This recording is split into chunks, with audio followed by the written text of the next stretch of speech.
Sinigang sa bayabas na bangus at saka adobong pa ng manok. Adobong palaka. Ito ang sabaw ng sinigang sa bayabas. Pinakukuluan muna para lumasa. Chef. Ayan, bangus, malalaki. Sahog lang, kangkong lang. Nandito na yung ibang Ricardo. Talabugin lang ng konti pa yan para dumas ng malasa sa baw.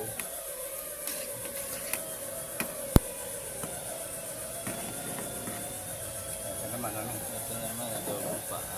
Adobong paa ng manok.